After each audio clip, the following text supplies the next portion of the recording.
Pukekauri is a visual, environmental and economic asset to the Katikati district, thanks to the land use and conservation decisions of its owners. One of the largest dry stock farms in a predominantly orcharding region, 3 main streams run through this easy, gently rolling to steep dry stock farm. Since 1995, these waterways have been progressively fenced out and planted in natives.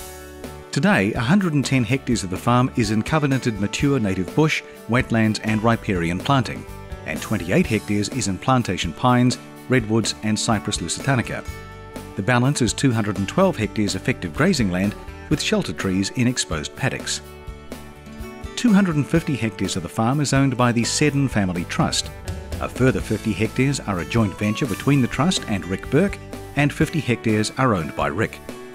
The accumulated properties are farmed by Rick and partner Jan Loney as one unit to provide an economic and sustainable block. It carries 250 high-performance ewes, around 220 bulls, including 20 Jersey bulls, and 414 rising 1- and 2-year-old heifers and mixed-aged cows.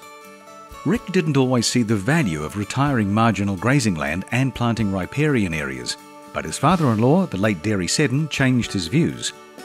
Derry was heavily involved in the farm's land and environment plan, and over 17 years made an enormous contribution towards its environmental achievements.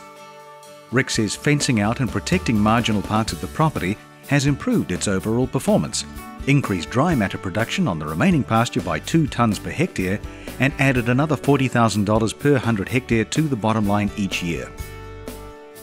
Pukekauri is now achieving better production, increased fertility, better rotational grazing systems, and not wasting fertiliser. Rick's advice is not to underestimate the other benefits, including enhancing the vista and the capital value. Bird life also increases. At Pukekauri, tui, fantail and pigeon are common, and there are flocks of kaka too. Judges' comments. Outstanding riparian and marginal land planting looks stunning and greatly enhances biodiversity. There is a synergy with fencing and planting augmenting the intensive grazing of pasture. Good care of soils and pastures augmented by very effective use of modest amounts of palm kernel.